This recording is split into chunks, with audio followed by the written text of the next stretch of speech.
You're Father Christmas. No, we are your number one radio station. Merry Christmas! We interrupt our regular programming for this breaking news story. I'm standing here with Dr. Toby Seymour and his family at their home, Havant in Hampshire. It appears that just a few nights ago, the Moore family had a unique encounter that took place right in their own house, here on Bedhampton Road. Doctor, can you tell us what you witnessed?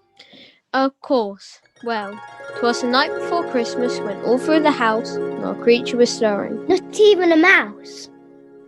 That's right, son, not even a mouse. The stockings were hung by the chimney with care. In hopes that St. Nicholas would soon be here. These are the two of my children, Benjamin and Margaret. It's very nice to meet you. Did all your children witness this perfection? Not all of them. Most of them slept through it. These two are my light sleepers, so they're up at the first sound. The rest stayed in their rooms. Is that right, dear? This is my wife. It's nice to meet you, Mrs. Moore. So your other children were asleep? Yes, the children were all nestled, snug in their beds. While visions of sugar plums danced in our heads. Sugar plums? Yes, I spent the past week baking, and the children have been eagerly waiting for Christmas Day, when it's our tradition to put out the plates of cookies, cakes, and other treats.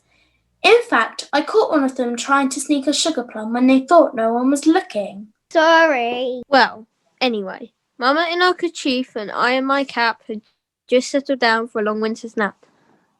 What happened then? Then out on the lawn there arose such a clatter, I sprang from my bed to see what was the matter. Away to the window I flew like a flash, tore open the shutters and threw up the sash. That's when Ben and I woke up. Were you frightened? Nah, just curious. The moon on the breast of the new fallen snow gave a lustre of midday to objects below.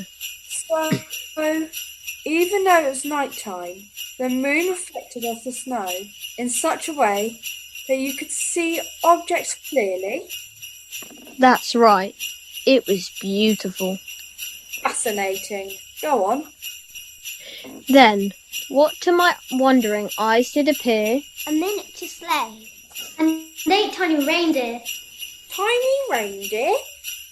Yeah, these were small. Very small. More like the size of a fawn. That is small. And they were pulling a sleigh? Yup, with the little old driver so lively and quick. We knew in a moment that he must be St. Nick. More rapid than eagles his reindeer came. And he whistled and shouted and called them by name. Now Dasher, now Dancer, now Prancer and Vixen. On Comet, on Cupid, on Donner and Blitzen. To the top of the porch, to the top of the wall. Now dash away, dash away all. So, what happened next? Well, up to the housetop, the reindeer they flew, with the sleigh full of toys. And St. Nicholas too. And then in a twinkling we heard on the roof the parting and pouring of each little hoof. As I drew on my head and was turning around, down the chimney St. Nicholas came with a bound. Ho, ho, ho! Astonishing. What did he look like? Well, he was dressed all in fur from his head to his foot, and his clothes were all tarnished with ashes and soot. A bundle of toys he had flew on his back. He looked like a peddler just opening his pack. His eyes, how they twinkled, his dimples, how merry. His cheeks were like roses, his nose like a cherry. His little droll mouth was drawn up like a bow, and the beard on his chin was as white as the snow. The stump of his pipe he held tight in his teeth, and the smoke, it encircled his head like a... Like a wreath? Yes, like a wreath. Thank you, my dear. He had a broad face and a little round belly that shook when he laughed like a bowl full of jelly. He was chubby, plump, a right jolly old elf. And we laughed when we saw him, in spite of ourselves. A wink of his eye and a twist of his head soon gave us to know we had nothing to dread. That's a relief. He spoke not a word, but went straight to his work. He filled all the stockings, then turned with a jerk, and laying a finger aside of his nose, and giving a nod, up the chimney he rose. Wait, He entered the room through the chimney, and when he left, he went back up the chimney. He exited the house by going up the chimney.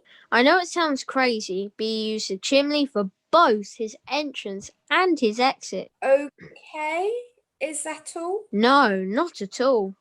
Then he sprang to his sleigh and gave his team a whistle, and they all flew like the down of a thistle.